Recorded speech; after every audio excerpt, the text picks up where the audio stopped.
Hello दोस्तों, स्वागत है आपका एक नई वीडियो में। और इस वीडियो में हम बात करेंगे is my trip stock analysis के बारे में। इसके बारे में सारी चीजें हम सिर्फ 5 मिनट में डिस्कस करेंगे। कंपनी एक्चुअल में क्या बिजनेस करती है, कंपनी के फंडामेंटल्स कैसे हैं, रेवेन्यू, प्रॉफिट वगैरह, ठीक है। इसके बाद इसके जो कुछ पैरामीटर्स, कुछ रेशियोज होते हैं वो कैसे हैं, अभी कौन से ट्रेंड में चल रही है, कितना इसने रिटर्न दिया है, आगे का क्या प्लान है, क्या चीजें अच्छी हैं, क्या चीजें खराब है, इसमें इन्वेस्ट करना चाहिए, नहीं करना चाहिए, शॉर्ट टर्म के लिए करना चाहिए, लॉन्ग टर्म के लिए करना चाहिए, सारी चीजें हम डिस्कस करेंगे। तो चलिए शुरू करते हैं। और सबसे पहले हम देखते हैं, अभी लाइव मार्केट है, ठीक है। ये इज माई ट्रिप का चार्ट है आपके सामने। तो 1 साल का हमने चार्ट ओपन कर रखा है। तो इसमें तो डाउन ट्रेंड में आपको दिख रहा है ना, 12% का लॉस यहाँ पे हमें दिख रहा है। 3 साल में अगर देखें तो 3 साल में भी नेगेटिव में है। 5 साल में अगर देखें तो इसने 175% का रिटर्न दिखाया है। मतलब कि अभी काफी टाइम से ये अपने डाउन ट्रेंड में चल रही है, ठीक है। तो ये हमने देख लिया यहाँ से। चलो नीचे चलते हैं एक बार। अब नीचे चले तो कुछ इंपॉर्टेंट रेशियो हैं जो हम डिस्कस करते हैं अपने हर स्टॉक एनालिसिस में, तो वो हम यहाँ पर भी करेंगे। तो सबसे पहले तो देखो, मार्केट कैप देखें तो स्मॉल कैप कंपनी है, बिल्कुल भाई 6078 करोड़ की कंपनी है, ठीक है। पी रेशियो एक इंपॉर्टेंट फैक्टर है जो क्या बताता है कि ये स्टॉक इस प्राइस पे महंगा है या फिर सस्ता है, अंडर वैल्यू और ओवर वैल्यू जो हम बोलते हैं, ठीक है। इसके 2 पैरामीटर्स होते हैं, एक तो हम इंडस्ट्री पी से कंपैरिजन करते हैं और एक स्टॉक के पिछले 1 साल के एवरेज पी से भी कंपेयर कर लेते हैं, ठीक है। तो यहाँ पे हम मोस्टली इंडस्ट्री पी से कंपैरिजन करेंगे ताकि और स्टॉक्स के कंपैरिजन में हमें ये पता चले कि ये स्टॉक जो है ये सस्ता है या फिर महंगा है, ठीक है। तो इसमें देखो, इसका पी रेशियो है भाई 55.32 और इंडस्ट्री पी है 187। तो मतलब बाकी स्टॉक्स के मुकाबले तो ये स्टॉक बहुत ज्यादा सस्ता है इस प्राइस पे, ठीक है। तो ये एक पैरामीटर हमारा यहाँ पे हो गया। डेट टू इक्विटी रेशियो हम देखते हैं कि कंपनी पे कर्जा कितना है। ये डेट टू इक्विटी रेशियो 1 से कम होना चाहिए, जो 0.03 है, बहुत अच्छा है। मतलब कि कंपनी पे कर्जा ना के बराबर है। तो 2 चीजें हो गई, ठीक है। तीसरी चीज हम आरओई देखते हैं, रिटर्न ऑन इक्विटी जो है ये भी 25% है, अच्छी है, कोई दिक्कत नहीं है। 20% के आसपास हो, बढ़िया है, ठीक है। ईपीएस वगैरह हम यहाँ पे नहीं देखेंगे, ईपीएस देखेंगे ईयर ऑन ईयर स्टेबल होना चाहिए, तो वो हम डिस्कस करेंगे, ठीक है। फिर उसके बाद में हम डिस्कस करेंगे ये सब हो गया, ठीक है।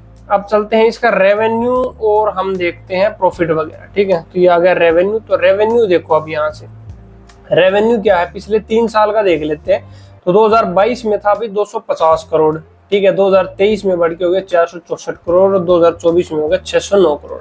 तो ईयर ऑन ईयर इंक्रीज हो रहा है, अच्छी बात है, कोई दिक्कत वाली बात नहीं है, ठीक है। फिर देखिए अगर इसका प्रॉफिट, तो प्रॉफिट कितना है, प्रॉफिट में अगर हम जाएं तो प्रॉफिट 106 करोड़ था 2022 में, ठीक है। फिर हो गया 134 करोड़, फिर ये घट के आ गया 103 करोड़। तो यहाँ पे थोड़ी सी दिक्कत है कि पिछले साल के कंपैरिजन में प्रॉफिट कम हुआ है, रेवेन्यू बढ़ रहा है लेकिन प्रॉफिट यहाँ पर कम हो गया। तो ये एक थोड़ा सा चिंता का विषय है। और हम आगे देखते हैं अब और क्या रह गया अपना, ठीक है। नीचे चलते हैं। सबसे इंपॉर्टेंट चीज है, देखो शेयर होल्डिंग पैटर्न्स में 2-3 चीजें इंपॉर्टेंट होती है।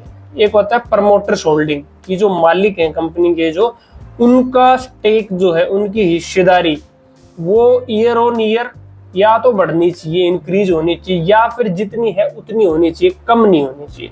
क्योंकि इसका लॉजिक ये है कि अगर कंपनी के मालिक ही वही देखो अपनी हिस्सेदारी बेच रहे हैं धीरे धीरे, तो मतलब उनको खुद कंपनी पे विश्वास नहीं है, तो ऐसे सेंटिमेंट्स वहां पे बन जाते हैं। दूसरा, एफआईआई जो फॉरेन इन्वेस्टर्स हैं, वो अगर अपनी स्टेक बेच रहे हैं तो मतलब कि क्योंकि बड़ी पार्टी जो उनको पता होता है तो बेच रहे हैं, तो वो रीजन होगा। ऐसे डीआईआई हैं जो डोमेस्टिक है, मतलब कि जो अपने इंडिया की जो बड़ी पार्टी, जो बड़े म्यूचुअल फंड, जो बड़े हाउसेज होते हैं जो इनमें स्टेक लेते हैं, इन्वेस्ट करते हैं, वो अगर अपनी हिस्सेदारी कम कर रहे हैं तो वो भी दिक्कत है। ये 3 चीजें हैं, ये या तो इंक्रीज होनी चाहिए या फिर स्टेबल होनी चाहिए, कम नहीं होनी चाहिए। कम हो रही है तो मतलब वहां पे खतरा है, अपने को नहीं घुसना है। अब यहाँ पे देखते हैं, देखो 1 साल के कंपेरिजन में देखें तो जून 2023 में प्रमोटर्स की होल्डिंग थी 71%, लेकिन ये जून 2024 में घट के हो गए 64%। तो कितना हो गया, मतलब लगभग 7% की हिस्सेदारी इन्होंने 1 साल में बेच दी। तो ये अच्छी चीज नहीं है, ठीक है।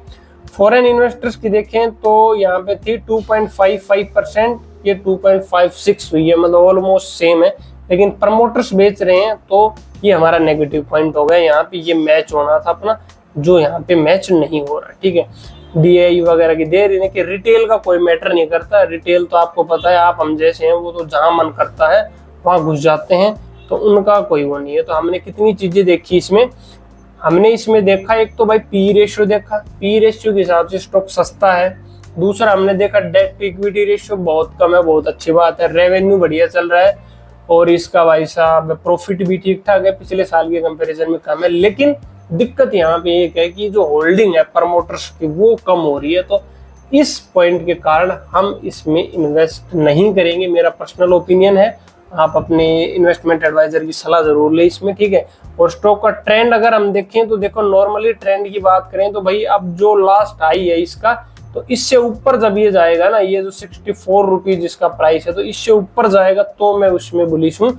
और क्योंकि अभी ये डाउन ट्रेंड में चल रहा है एक तरीके से, हम देखें तो लगातार ये डाउन ट्रेंड में है। तो जब ये अप ट्रेंड में आएगा और सारे एक बार हम पैरामीटर्स उस टाइम पे चेक करेंगे और फिर आप वहाँ पे एंट्री ले सकते हो अपने एक लिमिटेड स्टॉप लॉस के साथ। तो पूरा स्टॉक एनालिसिस था इज माई ट्रिप स्टॉक का।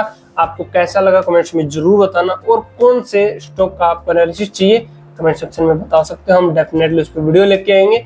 और आईपीओ और शेयर मार्केट से जुड़े ऐसे वीडियोस के लिए अगर अभी तक चैनल को सब्सक्राइब नहीं किया तो फटाफट चैनल को सब्सक्राइब करके नोटिफिकेशन बेल दबा दो। और डीमेट अकाउंट अगर नहीं खुलवाया है तो व्हाट्सएप डिस्क्रिप्शन में लिंक है, जाओ फ्री में फटाफट डीमेट अकाउंट खुलवाओ और अपनी इन्वेस्टमेंट जर्नी स्टार्ट करो। मिलते हैं अगली वीडियो में एक नई अपडेट के साथ।